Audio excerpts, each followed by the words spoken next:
दोस्तों, स्वागत है आप सभी का प्रीलिम्स मंत्रा में। आज हम 11 और 12 अगस्त दोनों के ही इंपॉर्टेंट करंट अफेयर्स को डिस्कस करेंगे। आइए शुरुआत करते हैं। सबसे पहले हम फेडरल फंड हाइक के बारे में बात करेंगे। देखिए, ये तो आप सभी जानते हैं कि जो यूएसए है, इसके जो आरबीआई है, इसको हम फेडरल बैंक कहते हैं। अभी जो फेड बैंक है, इसने अभी रिसेंटली अपना जो इंटरेस्ट रेट है 5.25 से इंक्रीज करके 5.5 कर दिया है। और इसके बहुत से नेगेटिव कॉन्सिक्वेंसेज देखने को मिलेंगे आपको डेवलपिंग कंट्रीज पे।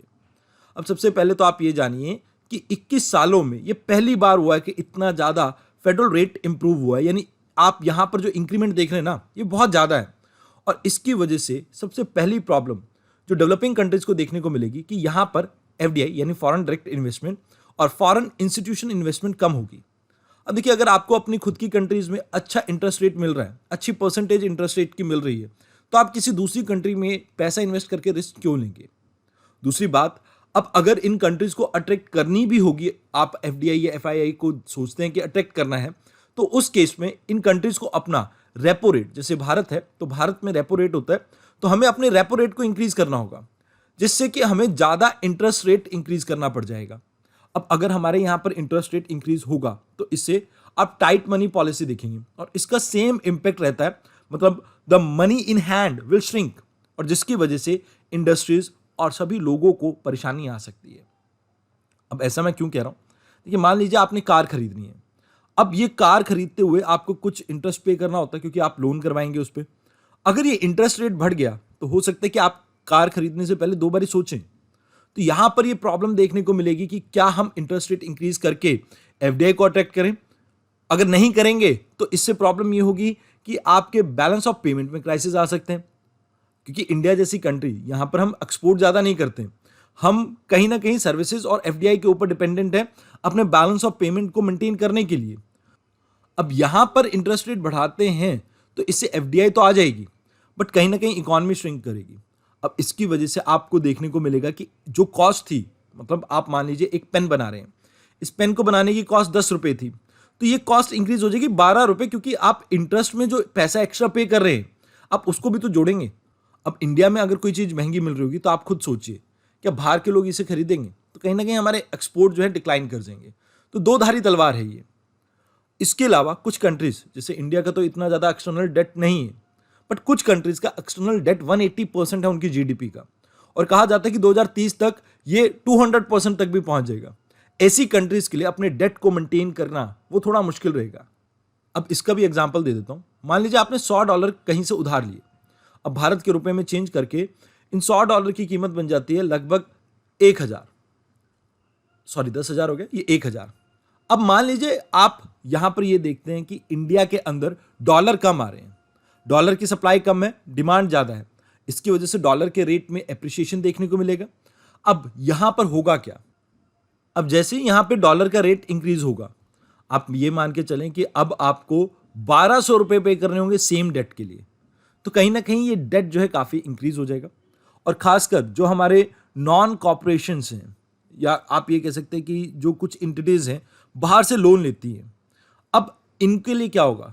देखिए, पहले आपको सस्ती दरों पे वहां से लोन मिलता था 0.5% पे या 1% पे, 2% पे। अब ये 5-5 या 6-6% आपका अगर वहां पर ब्याज दर है, तो इसका इंपैक्ट ये होगा कि जो इजी एक्सेस रहता था अब वो कॉस्टली हो जाएगा, और इन कॉर्पोरेट्स को भी आगे फर्दर ग्रो करने में परेशानी आएगी। एक यहां पर आर्टिकल में चीज मेंशन नहीं की गई है। देखिए, जो हम क्लाइमेट चेंज से लड़ रहे हैं, इसके लिए आपको बहुत सी फंडिंग चाहिए। अब फंडिंग कैसे आएगी? अगर आप ये देखेंगे कि इस तरह से फेडरल रेट इंक्रीज होता रहेगा, अगर फेडरल रेट इंक्रीज होता रहेगा तो पैसा लगातार आपके वेस्टर्न कंट्रीज में ही रहेगा। अब डेवलपिंग कंट्रीज को अगर इसका एक्सेस नहीं मिल पाया तो आने वाले समय में वो कैसे अपने यहां पर टेक्नोलॉजी को चेंज कर पाएंगे और कैसे क्लाइमेट चेंज से लड़ पाएंगे? तो ये एक मेजर प्रॉब्लम देखने को मिल सकती है आने वाले समय में हमारे लिए।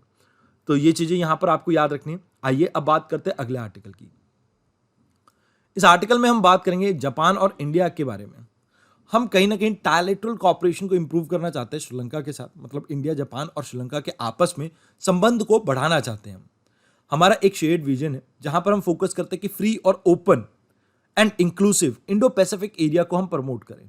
और ये हमारा ही नहीं, मतलब जितने भी इस एरिया में, इस रीजन में आपको कंट्रीज देखने को मिलती है, उन सभी का यही मानना है। अब फिलहाल के लिए हम श्रीलंका के ऊपर फोकस कर रहे हैं, जहां पर हमने कुछ एरिया आइडेंटिफाई किए हैं। जैसे आप रिन्यूएबल एनर्जी के अंदर इन्वेस्टमेंट कर सकते हैं, ग्रिड कनेक्टिविटी में आप इन्वेस्टमेंट कर सकते हैं, कनेक्टिविटी जैसे रोड्स, इंफ्रास्ट्रक्चर प्रोजेक्ट्स, इनके ऊपर आप कनेक्टिविटी के ऊपर फोकस कर सकते हैं। पीपल सेंट्रिक कुछ प्रोजेक्ट्स आप यहाँ पे स्टार्ट कर सकते हैं, प्लस ऑयल पाइपलाइन हब्स के डेवलपमेंट में इनकी मदद कर सकते हैं। देखिए, अभी ये कुछ कोर एरियाज है जहां पर हम स्टार्टिंग में इन्वेस्ट करने के लिए स्टडी कर रहे हैं। बट यहां आपको एक चीज याद रखनी है, जो जापान है, इनका पिछला एक्सपीरियंस जो श्रीलंका में है इंडिया के साथ, वो काफ़ी अच्छा नहीं रहा है। 2 साल पहले हमने एक MOU साइन किया था ईस्ट कंटेनर टर्मिनल प्रोजेक्ट के लिए, और अभी अगर हम इस प्रोजेक्ट को देखते हैं तो चाइना के प्रेशर में 2 साल पहले ही इस प्रोजेक्ट को कैंसिल कर दिया था श्रीलंकन गवर्नमेंट ने। इवन MOU वगैरह सब कुछ साइन हो चुका था, बट बाद में इस प्रोजेक्ट को कैंसिल कर दिया गया। तो उसके अलावा जापान ने यहाँ पर लाइट रेल ट्रांजिट प्रोजेक्ट को भी स्टार्ट करने की कोशिश की थी, बट वो भी बाद में कैंसिल हो गया था। तो जापान का जो एक्सपीरियंस है श्रीलंका के साथ कुछ ज़्यादा अच्छा नहीं है। अब इंडिया के कहने पर एक बार फिर से यहाँ पर जापान कोशिश कर रहा है कि श्रीलंका के साथ अपने रिलेशंस को काफ़ी इंप्रूव करा जा सके, क्योंकि देखिए चाइना के पास बहुत ज़्यादा डीप पॉकेट है, मतलब बहुत पैसा है। इंडिया के पास फिलहाल के लिए इतना पैसा नहीं है। तो हम यहाँ पर क्या चाहते हैं कि भाई इंडिया प्लस कोई पैसे वाली कंट्री, जैसे यहाँ पर हम जापान की बात करते हैं, या ऑस्ट्रेलिया हो सकता है, USA हो सकता है, इन कंट्रीज के साथ मिलके कुछ ऐसा स्ट्रक्चर क्रिएट कर दें जिससे ना केवल हमारी श्रीलंका में छवि इंप्रूव हो, बल्कि श्रीलंका के लोगों के लिए कुछ अच्छा हो सके। तो यहाँ इस आर्टिकल में आपको इतना ही जानना था। आइए अब बात करते हैं अगले आर्टिकल की। इस आर्टिकल में हम बात करेंगे स्टार्टअप्स के बारे में। देखिए, आप सभी को पता होगा भारत के अंदर स्टार्टअप इंडिया प्रोग्राम स्टार्ट हुआ था, जहां पर हमारा फोकस था कि हम कोर मैन्युफैक्चरिंग सर्विसेज सेक्टर में बहुत ज़्यादा इंडस्ट्रीज को प्रमोट कर सके, मतलब नए स्टार्टअप कल्चर्स को हम प्रमोट कर सके, जहां पर इंडिया के अंदर इनोवेशन को हम किक स्टार्ट कर सकें, ताकि आने वाले समय में हम एग्रीकल्चर से निकाल के, प्राइमरी सेक्टर से निकाल के लोगों को इन सेकेंडरी या टर्शियरी सेक्टर में एम्प्लॉयमेंट प्रोवाइड कर सके। अभी हाल फिलहाल में एक रिपोर्ट सामने आई है जिसमें यह कहा जा रहा है कि हमारे पास 98,000 रिकॉग्नाइज्ड स्टार्टअप्स हैं, बट इनमें से सिर्फ 1% को ही टैक्स रिबेट मिल पा रही है। अब इसके पीछे 2 रीज़न है। पहली चीज़, कहीं ना कहीं ये देखने को मिलता है कि जो गवर्नमेंट की रूलिंग है उसमें ज़्यादा क्लैरिटी नहीं है, क्योंकि ऐसा देखने को मिला कि 75% एप्लीकेशंस को तो वापस ही भेज दिया गया। उसके अलावा fair market value of shares, इसको लेके ज़्यादा क्लैरिटी नहीं है मार्केट में, किस मेथड से इसे कैलकुलेट किया जाता है, जिस वजह से कई बार इन कंपनीज को टैक्स रिबेट नहीं मिल पा रही है। तो ये 2 मेजर रीजंस हैं जो आपको याद रखने हैं। फिलहाल के लिए आपको इसके बारे में इतना ही जानना था। आइए अब बात करते हैं अगले आर्टिकल की। इस आर्टिकल में हम 2 कंट्रीज की लोकेशन देखेंगे, माली और फ्रांस की। देखिए, अभी फ्रांस और माली ने सस्पेंड कर दिए एक दूसरे कंट्री के वीज़ा एप्लीकेशंस को। मतलब आप माली में रहते हैं तो आप फ्रांस नहीं जा सकते, फ्रांस में रहते हैं तो आप माली नहीं जा सकते। अब यहाँ हमारे को दोनों कंट्रीज़ के आसपास नेबरिंग कंट्रीज़ के बारे में पता होना चाहिए। सबसे पहले माली की बात करें तो इसके नॉर्थ में अल्जीरिया देखने को मिलता है। अगर ईस्टर्न साइड में बात करें तो यहाँ पर आपको नाइजर, ये आपको बुर्किनो फासो देखने को मिलता है, कोट दी आइवरी, गुएना, ये सेनेगल वाला पार्ट आ गया, एंड देन मुर्तानिया। तो ये कुछ कंट्रीज हैं जो सराउंड करती हैं आपकी माली को। माली आपको वेस्टर्न अफ्रीका में देखने को मिलती है एक कंट्री। इसके बारे में आपको इतना ही याद रखना था। Let's talk about France. अगर फ्रांस की बात की जाए तो यूनाइटेड किंगडम से ये इंग्लिश चैनल के थ्रू सेपरेटेड है। यहाँ पे आपको एक इंपॉर्टेंट स्टेट देखने को मिलता है, दैट इज डोवर स्टेट। अब इसके आसपास कौन कौन सी कंट्रीज हैं, तो नॉर्थ में आप याद रखना बेल्जियम है, देन ईस्टर्न साइड पे आपको 2 कंट्रीज देखने को मिलते हैं, स्विट्जरलैंड एंड इटली, एंड नीचे की तरफ यहाँ पर आपको स्पेन देखने को मिल जाती है। आपकी फ्रांस सैंडविच्ड है between Atlantic ocean and Mediterranean sea. तो इसके बारे में आपको इतना ही जानना था। आइए अब बात करते हैं अगले आर्टिकल की। इस आर्टिकल में हम बात करेंगे मिनिस्ट्री ऑफ कंज्यूमर अफेयर के एक ऑर्डर के बारे में। देखिए, अभी एक गाइडलाइंस इशू की है department of consumer affair, ministry of consumer affair के अंडर ही आती है ये। इन्होंने कहा कि भाई जो भी सेलिब्रिटीज़ हैं या इन्फ्लुएंसर हैं, या आपने सो कॉल्ड इंस्टाग्राम इन्फ्लुएंसर्स को देखा होगा, अगर ये कोई भी हेल्थ एक्सपर्ट बन के कोई टिप दे रहे हैं तो वहाँ पर उन्हें एक डिस्क्लेमर देना होगा। अगर वो ऐसा नहीं करेंगे तो उनके ऊपर भारी फाइन लग सकता है। और तो कुछ एग्जम्पशंस दिए गए हैं यहाँ पे, जैसे मान लीजिए आप जनरल वेलनेस के बारे में कि आप रोज एक्सरसाइज कीजिए, या कोई हेल्थ केयर से रिलेटेड एडवाइस दे रहे कि आपको इतनी देर रनिंग करनी चाहिए, तो इसके बारे में कुछ एग्जम्पशंस यहाँ पर दी गई हैं। बट अगर आप पर्टिकुलरली कहते हैं कि भी आप इस प्रोडक्ट को यूज़ कीजिए या इस प्रोटीन को यूज़ कीजिए, तो उस केस में यहाँ पर डिस्क्लेमर होना ज़रूरी है। अगर कोई सर्टिफाइड एक्सपर्ट है तो उसको ये डिस्क्लोज करना होगा, चाहे वो मेडिकल साइंस से हो, हेल्थ से हो, फिटनेस एक्सपर्ट हो, उसको ये चीज़ डिस्क्लोज करनी होगी जब भी वो इस तरह के कोई राय दे रहा है बच्चों को, या आप ये कह सकते हैं कोई विज्ञापन दे रहा है। तो आपको इस आर्टिकल में इतना ही जानना था। आइए अब बात करते हैं अगले आर्टिकल की। इस आर्टिकल में हम बात करेंगे बाल्किश बानो केस की।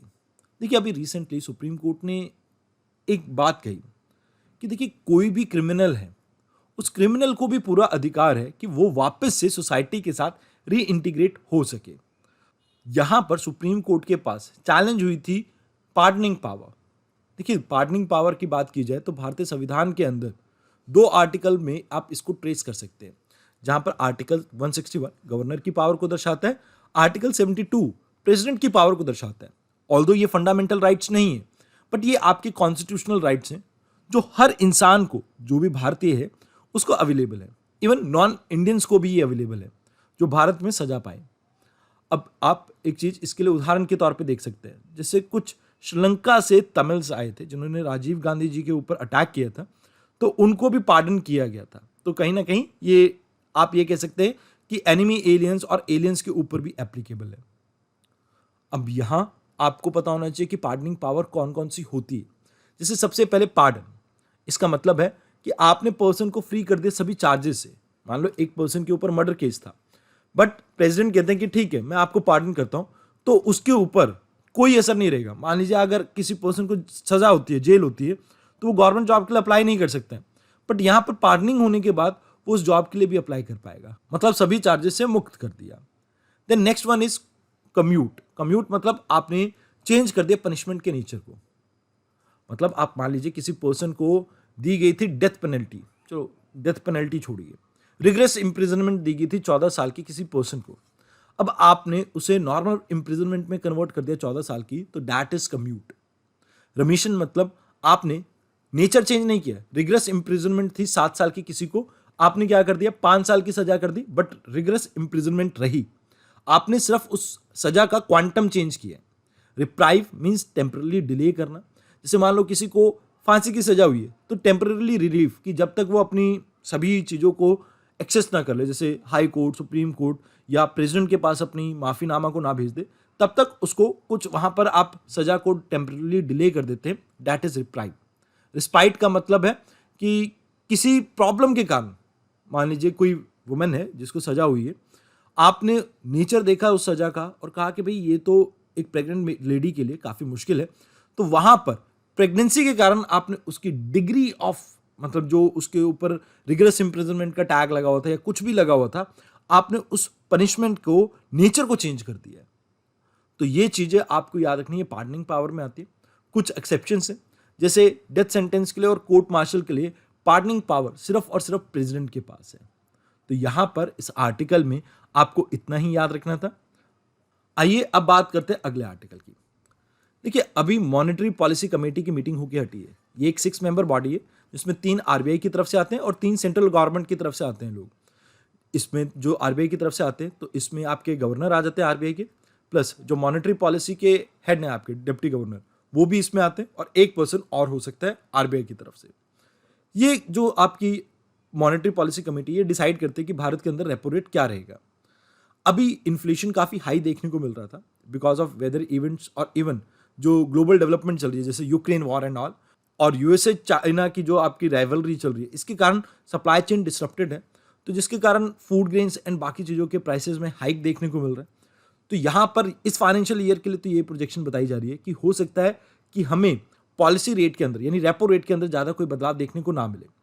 अगर आरबीआई के कस्टमर कॉन्फिडेंस सर्वे के बारे में बात की जाए, तो कस्टमर का जो कॉन्फिडेंस है वो भी करंटली काफ़ी कम देखने को मिल रहा है हमें। तो आपको ये पता होना चाहिए कि रेपो रेट होता क्या।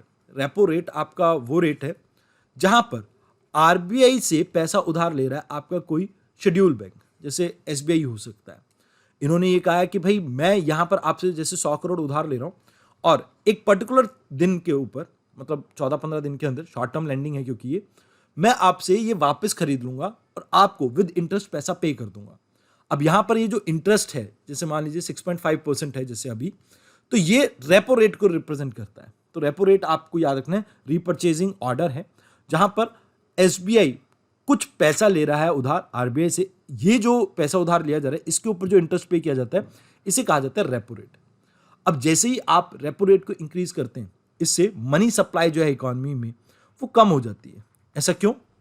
क्योंकि इंटरेस्ट ज़्यादा मिलने लगता है तो लोग पैसा ज़्यादा इन्वेस्ट करने की कोशिश करेंगे बैंक्स के अंदर, मतलब आप खजानों में बैंक के ज़्यादा पैसा डालेंगे। इसके अलावा जो बैंक्स हैं वो महंगी दरों पे लोन्स देंगे, लोन ज़्यादा महंगा हो जाएगा तो लोग लोन कम लेंगे। अब लोन अगर कम लेंगे तो इससे कहीं ना कहीं इकोनॉमी के अंदर जो इकोनॉमिक एक्टिविटीज़ है उसमें कमी देखने को मिल सकती है। तो अक्सर जब भी रेपो रेट इंक्रीज होते हैं तो आपको इकोनॉमिक स्लो डाउन देखने को मिलता है। तो यहां पर इस आर्टिकल में आपको इतना ही जानना था। आइए अब देखते हैं 12 अगस्त के सभी इंपॉर्टेंट करंट अफेयर्स को।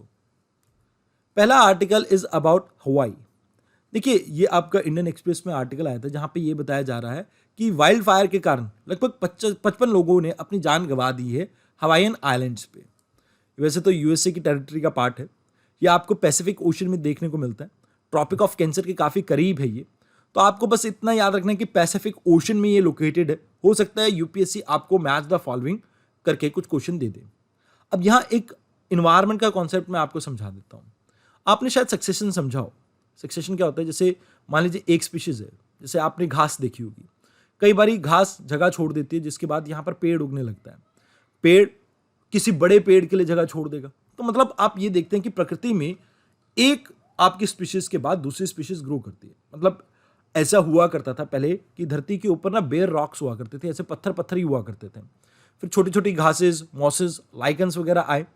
इन्होंने कहीं ना कहीं यहाँ पर ऑर्गेनिक मैटर छोड़ा जिसके ऊपर बाद में स्मॉल टाइम आपके श्रब्स वगैरह ग्रो करने लगी, हर्ब्स वगैरह ग्रो करने लगी। जब ये श्रब्स और हर्ब्स मरी, इसके बाद आपके बड़े प्लांट्स आए। तो इसे कहा जाता है सक्सेशन। सक्सेशन में दो तरह के सक्सेशन होते हैं, एक होता है प्राइमरी, एक होता है सेकेंडरी। प्राइमरी सक्सेशन में जैसे मैंने आपको कहा कि बेयर रॉक से ये चीजें स्टार्ट होती है। वेयर एज सेकेंडरी रॉक्स में क्या होता है कि यहां पर जैसे अभी आपको ये हवाईयन एरिया में जो वाइल्ड फायर्स देखने को मिल रहे हैं, इस पार्ट में जो सक्सेशन होगी वो सेकेंडरी सक्सेशन होगी, बिकॉज सॉइल वहां पर इंटेक्टेड है। जहां पर रॉक से सॉइल बनती है और उसके बाद आप एंड यानी क्लाइमेक्स कम्युनिटी वगैरह को देखते हैं वहां पे, वो आपकी प्राइमरी सक्सेशन है। अब आज मैंने यहां पर डायग्राम इंक्लूड नहीं किए, कल मैं कोशिश करूंगा इसका डायग्राम इंक्लूड कर लूंगा ताकि आपको ये सभी चीजें इजीली क्लियर हों।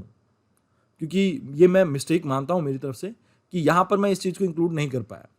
बट चलो, कल आपको सक्सेशन के बारे में, क्योंकि इन्वायरमेंट का कॉन्सेप्ट है, इंपॉर्टेंट कॉन्सेप्ट है, इसके बारे में कल मैं आपको विस्तार से बताऊंगा। बट आप बस इतना याद रखना, सक्सेशन क्या होता है कि जैसे बेयर रॉक्स थी, इससे सॉइल बनी, सॉइल के बाद यहाँ पर स्मॉल आपकी हर्ब्स वगैरह, या आप ये कह सकते हैं कि लाइकन्स और छोटे मोटे आपके पेड़ पौधे।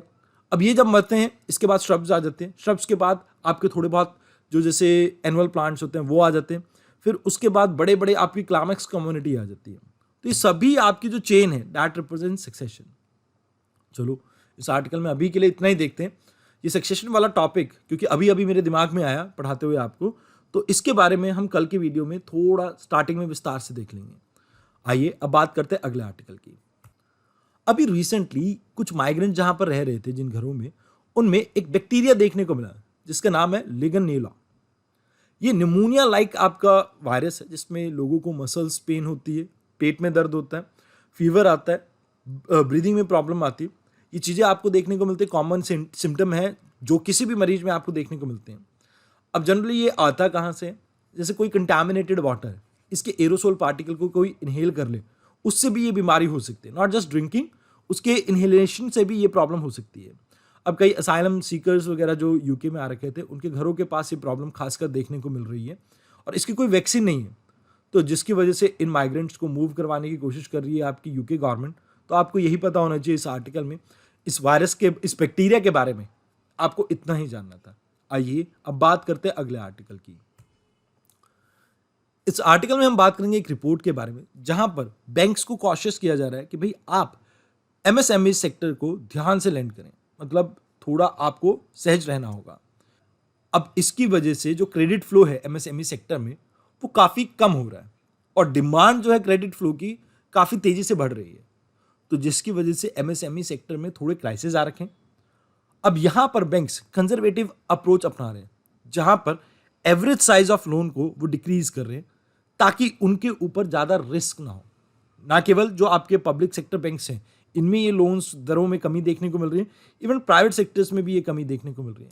अब ये आपके जैसे फिगर्स हैं, ये आपको याद करने की ज़रूरत नहीं है, बट इसके पीछे रीज़न बताया जा रहा है कि देखो, बैंक्स का अभी रिस्क लेने का कोई इरादा नहीं है। मतलब एनपीए वगैरह की प्रॉब्लम्स के कारण बैंक चाहते हैं कि उनकी शीट्स जो है वो क्लियर रहें। साथ के साथ यहाँ पर जो कलेक्शन कॉस्ट है, मतलब आप मान लीजिए एमएसएमई को आप पैसा दे भी देते हैं, बट उसको रिकवर करने की जो कॉस्ट है वो काफ़ी बढ़ जाती है, जिसकी वजह से अब एमएसएमई सेक्टर्स को पैसा कम मिल रहा है लोन के तौर पे। काफ़ी शॉकिंग बात है, जहाँ पर एक तरफ तो हम स्टार्टअप्स को प्रमोट कर रहे हैं और दूसरी तरफ हमें इस तरह की प्रॉब्लम्स देखने को मिल रही हैं। तो ये एक मेजर चैलेंज है हमारे लिए। आइए अब बात करते हैं अगले आर्टिकल की। इस आर्टिकल में हम बात करेंगे लूना 25 के बारे में, जो कि एक रशियन स्पेस मिशन है। अभी रिसेंटली इसने लैंड करना है साउथ पोल पे। देखिए, इसके लिए जो डेट तय है वो है 23 अगस्त, और सेम डेट को इंडिया का भी एक प्रोजेक्ट प्लान करने वाला है, दैट इज चंद्रयान 3। अब यहां पर रशियन स्पेस एजेंसी ने ये कहा है कि भी इसका लूना 25 का कोई भी इंपैक्ट नहीं पड़ने वाला है चंद्रयान 3 पे, क्योंकि ये दोनों ही डिफरेंट एरिया पे लैंड करने वाले हैं। लूना 25 आपका एक स्टैटिक मिशन है, जहां पर रोवर्स नहीं है, मतलब कुछ मूव करने वाला रोवर्स नहीं है वहां पे, वो एक ही जगह पर स्टैंड स्टिल रहेगा। वेयर एज चंद्रयान 3 की बात की जाए तो इसे लॉन्च किया जा रहा है लॉन्च व्हीकल मार्क 3 के थ्रू। लॉन्च व्हीकल मार्क 3 आपका जीएसएलवी का ही वेरिएंट है, जिसमें 3 स्टेजेस रहती हैं। पहली आपकी सॉलिड रहती है, दूसरी लिक्विड यानी विकास इंजन, तीसरी क्रायोजेनिक स्टेज। अब ये 4 टन की आपकी किसी भी सैटेलाइट को जियो ट्रांसफर ऑर्बिट तक पहुंचा सकता है, जिसकी हाइट रहती है 35,786 किलोमीटर। अब यहाँ आपको कुछ चीज़ें याद रखनी है। अगर बात की जाए चंद्रयान 3 की, तो इसमें 3 कंपोनेंट मॉड्यूल्स हैं। पहला है आपका रोवर, जिसका नाम है प्रज्ञान, जो कि इन सिटू टेस्ट कंडक्ट करेगा सॉइल का। दूसरा आपको याद रखना है, यहाँ पर लैंडर है जो सॉफ्ट लैंडिंग कंडक्ट करेगा, इसका नाम विक्रम रखा गया।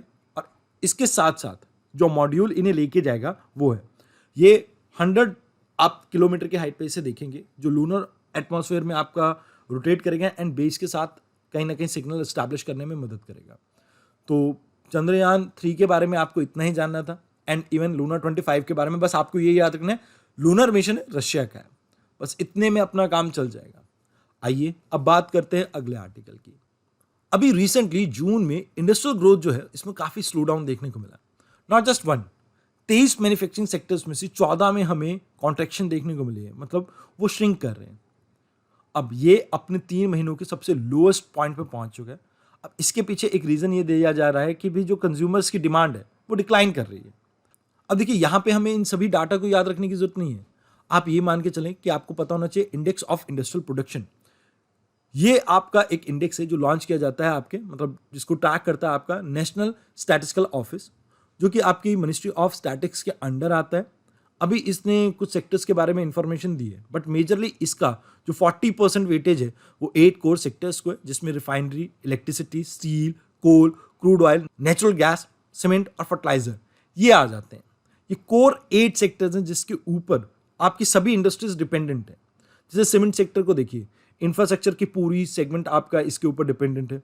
देन सीमेंट इंडस्ट्रीज का रोड्स वगैरह में और बाकी चीज़ों में भी इस्तेमाल होता है। तो that is why it is said to be a core industry. जैसे स्टील है, कार मेकिंग में, साइकिल मेकिंग में, मशीन मेकिंग में, हर जगह यूज होता है। तो इस वजह से स्टील भी आपका कोर इंडस्ट्री के फॉर्म में आ जाता है। तो अभी इसमें कुछ कमियां देखने को मिल रही है। मई में इसका जो ग्रोथ रेट था दैट वाज अराउंड 5.8, बट अभी के लिए थोड़ा सा ये डाउन गया है, थोड़ा सा इसमें कमी देखने को मिल रही है। हो सकता है आने वाले समय में एक बार फिर से इसमें इन्हांसमेंट देखने को मिले, लेट्स होप सो। तो इस आर्टिकल में आपको इतना ही याद रखना था। आइए अब बात करते हैं अगले आर्टिकल की। इस आर्टिकल में हम बात करेंगे एनजीटी की एक रूलिंग के बारे में। देखिए, सबसे पहले तो आपको ये पता होना चाहिए कि एनजीटी आपकी एक स्टैट्यूटरी ऑर्गेनाइजेशन है, जो कि 2010 के एनजीटी एक्ट के अंडर बनी थी। अब इसके पास लगभग सभी इन्वायरमेंटल मैटर को सॉर्ट आउट करने के लिए, यानी आप ये कह सकते हैं ट्रायल करने की पावर है। बस 3 एक्ट इसके एम्बिट में नहीं आते हैं। एक तो फॉरेस्ट एक्ट 1927 का, दूसरा आपका वाइल्ड लाइफ प्रोटेक्शन एक्ट 1972 का, और तीसरा फॉरेस्ट राइट एक्ट। इन तीनों के ऊपर जो भी केसेस होंगे वो इसके पास नहीं जाते हैं। बाकी सारे इन्वायरमेंट से रिलेटेड, जैसे वाटर पोल्यूशन से रिलेटेड हो, एयर पोल्यूशन से रिलेटेड हो, नॉइस पोल्यूशन से रिलेटेड या बायोडाइवर्सिटी से रिलेटेड, सभी केसेस इसी के पास जाते हैं। अब इसको किसी भी केस के ऊपर 6 महीने के अंदर वर्डिक्ट देनी होती है, मतलब डिसीजन देना होता है। एंड यहाँ पर प्रिंसिपल ऑफ नेचुरल जस्टिस को फॉलो किया जाता है, जो आपके नॉर्मल कोर्ट के प्रोसीजर है, कहीं ना कहीं वो उससे हट के भी डिसीजन दे सकता है। अब इनकी अभी एक रूलिंग आई है, एक डिसीजन आया जिसमें इन्होंने कहा है कि भाई जितना भी इलीगल कंस्ट्रक्शन तांपारा लेक के पास आपको देखने को मिल रहा है, आप उसे रोकिए, क्योंकि ये एक रामसर साइट है। रामसर कन्वेंशन आपका 1971 में आया था। अब रामसर एक जगह है ईरान में, यहाँ पर हमने एक मीटिंग की थी जिसके तहत हमने ये डिसाइड किया था कि हम कैसे जितने भी वेटलैंड्स हैं इनको प्रोटेक्ट करेंगे। तो उससे रिलेटेड ये आपकी एक साइट है। तंपारा लेक आपकी फ्रेश वाटर साइट है, जहाँ पर आपको हैबिटेट देखने को मिलता है साइप्रनस कैप्रियो का एंड रिवर टैन का। तो ये कुछ आपकी वनरेबल स्पीशीज होती हैं जो आपको इस एरिया में देखने को मिलते हैं, जिसके बारे में आपको पता होना चाहिए। वैसे इसके अलावा इस एरिया में आपको और कुछ जानना इंपॉर्टेंट नहीं है। आइए अब बात करते हैं अगले आर्टिकल की। अभी रिसेंटली सीरियन आर्मी की एक बस के ऊपर अटैक किया गया जिसमें 26 सोल्जर मर गए। तो यहाँ पर हमारे लिए सीरिया की लोकेशन जानना इंपॉर्टेंट है। अलीपो और दमाकस आपको पता होना चाहिए कि यहाँ पर आपकी दो इंपॉर्टेंट सिटीज लोकेटेड है। सीरिया के नॉर्थ में आपको देखने को मिलता है टर्की, देन ईस्ट की तरफ बात करें तो आपको इराक, साउथ में आपको जॉर्डन देखने को मिलता है, एंड अगर हम बात करते हैं वेस्टर्न साइड पे तो यहाँ पर आपको मेडिटेरियन सी देखने को मिल रहा है, लेबनान एंड इजराइल। तो ये कंट्रीज हैं कुछ जो आपको पता होना चाहिए। एंड साइप्रस आइलैंड के बारे में भी आपको पता होना चाहिए जो इसके पास लोकेटेड है। कई बार आपसे पूछ सकते हैं साइप्रस आइलैंड कहाँ पर लोकेटेड है, तो that is in the Mediterranean sea. तो इस आर्टिकल में आपको इतना ही जानना था। अगर आपको हमारे हैंड रिटन नोट्स को डाउनलोड करना है, अगर आपको वीडियो अच्छी लगी और आप हमारे हैंड रिटन नोट्स को डाउनलोड करना चाहते हैं तो इस क्यूआर कोड को स्कैन करके आप हमारे नोट्स को डाउनलोड कर सकते हैं। हमारे टेलीग्राम चैनल का नाम है यूपीएससी मंच। आज की इस वीडियो में इतना ही, धन्यवाद।